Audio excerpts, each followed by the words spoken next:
Hello friends. आज हम constipation के बारे में डिस्कस करेंगे, जिसको हिंदी में कब्जी भी बोलते हैं।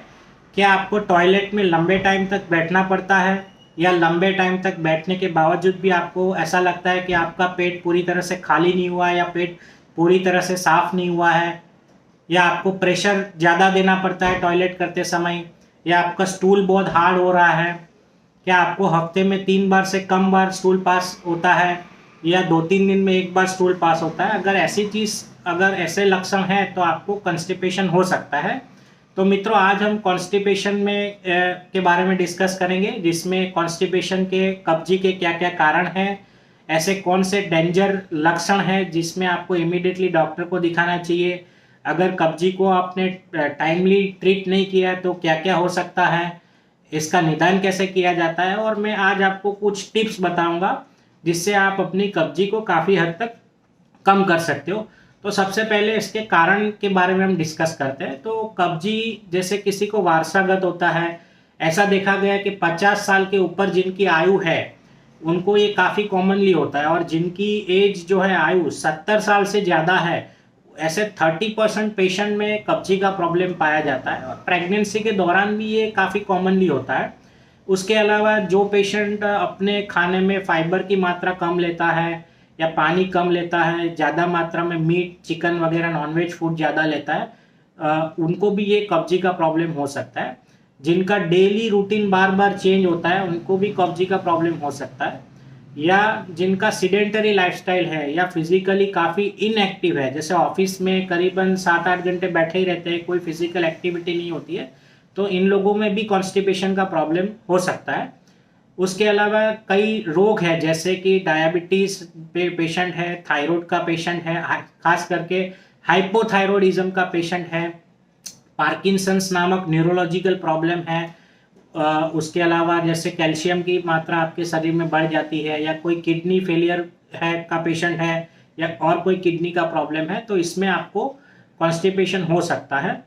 आंत के कई रोग होते हैं, जैसे आंत में सूजन आ जाना, या आंत सिकुड़ जाना, स्ट्रिक्चर बोलते हैं जिसको, हर्निया हो जाना, या आंत का कैंसर होना, या इरिटेबल बाउल सिंड्रोम नाम का भी एक रोग होता है जो यंग एज में होता है। इन लोगों को भी कॉन्स्टिपेशन होता है, और ऐसा भी देखा गया है कि कई दवाइयों से भी ये कॉन्स्टिपेशन का प्रॉब्लम होता है, जैसे कि एसिडिटी की दवाई जो लोग लंबे टाइम से लेते हैं, या लैक्सेटिव नामक जो दवाई जो कॉन्स्टिपेशन दूर करने के लिए होती है, अगर वो यूजुअली हैबिट फॉर्मिंग होती है, अगर वो लंबे टाइम से लैक्सेटिव ले रहे हो तो जिस दिन आपने नहीं लिया या 2-3 दिन नहीं लिया तो आपको कब्जी हो जाएगा।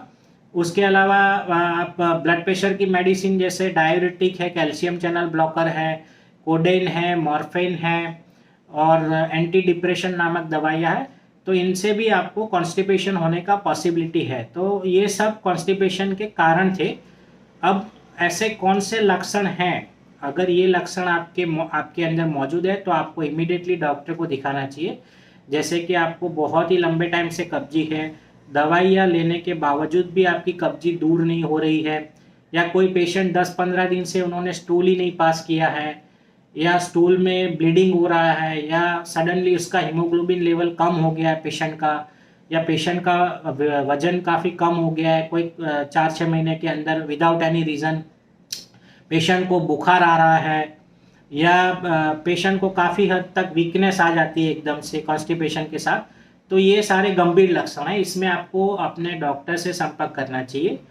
अब कब्जी को अगर आप टाइमली ट्रीट नहीं करो, टाइमली उसमें इंटरवेंशन नहीं करो, तो क्या क्या प्रॉब्लम यूजुअली होता है। तो यूजुअली ऐसा देखा गया है कि जो कॉन्स्टिपेशन का जो पेशेंट है, जिनको कब्जी रहती है, उसमें उनको पेट में बीच बीच में दर्द होता रहता है, हल्का सा पेट में भारीपन रहता है, गैस एसिडिटी बनती है, पेशेंट को भूख नहीं लगती है, पेशेंट को कई बार कंसंट्रेशन नहीं रहता है काम करने में, या पेशेंट कई बार डिप्रेशन में भी चला जाता है पेशेंट, और क्वालिटी ऑफ लाइफ पेशेंट की खराब हो जाती है, कहने का मतलब।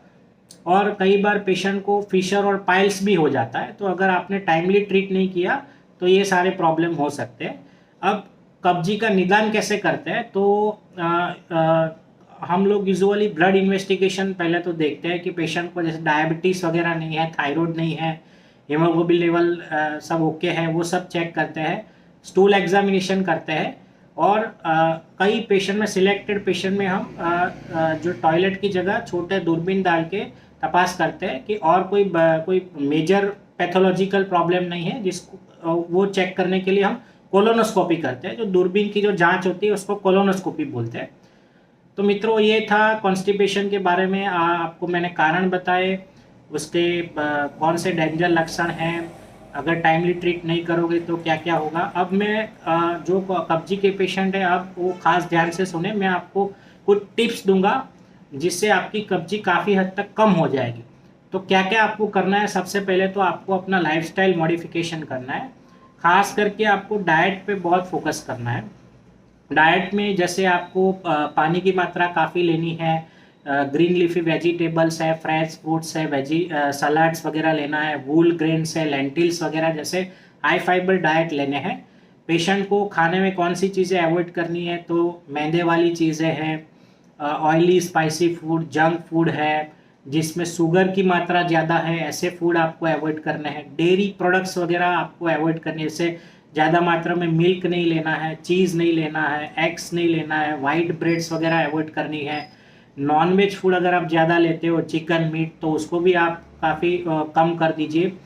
अपने जो आपकी जो डाइट है उसको स्मॉल फ्रीक्वेंट मील्स में डिवाइड कर दीजिए। ऐसा नहीं कि आपने लंच में भरपेट खाना खा लिया, डिनर में दबा के खाना खा लिया, उससे क्या आपको पेट एकदम भर जाएगा और खाने का पूरी तरह से पाचन नहीं होगा और आपको कब्जी हो जाएगी। इसके बदले आप सुबह नाश्ता, लंच और डिनर थोड़ा अमाउंट जो है वो कम कर दीजिए, और सुबह नाश्ते और नाश्ता जैसे आप ब्रेकफास्ट लेते हो और शाम को 4-6 बजे जो भी आप नाश्ता करते हो उसमें हाई फाइबर डाइट थोड़ा बढ़ा दीजिए। इससे आपको कब्जी में काफ़ी हद तक राहत हो जाएगी। आपको अपनी स्लीप मिनिमम 7 से 8 घंटा लेनी है। आपको अपना एक्सरसाइज आपको खास करनी है, जैसे कि साइकिलिंग, रनिंग, स्विमिंग है, या सिंपल खाने के बाद आप आधे घंटे तक वॉकिंग भी कर सकते हो। स्ट्रेस लेवल आपको कम करना है अपना, जैसे आप उसके लिए योगा, मेडिटेशन या डीप ब्रीदिंग एक्सरसाइज कर सकते हो। आपका जो है वो डेली रूटीन आपको फिक्स करना है, खास करके आप मोशन करने का टाइम आपका फिक्स होना चाहिए और खाने का टाइम आपका फिक्स होना चाहिए, और आपको अल्कोहल वगैरह नहीं लेना है। तो मित्रों, ये था आपका, ये कॉन्स्टिपेशन की कुछ टिप्स मैंने दिया, इसको फॉलो करोगे तो आपको काफ़ी हद तक कॉन्स्टिपेशन आपका कम हो जाएगा। तो ये आपको अगर ये वीडियो अच्छा लगा है तो अपने फैमिली और फ्रेंड्स में आप ज़रूर शेयर करिए, और यूट्यूब पे मेरी चैनल को भी ज़रूर सब्सक्राइब करिए। Thank you.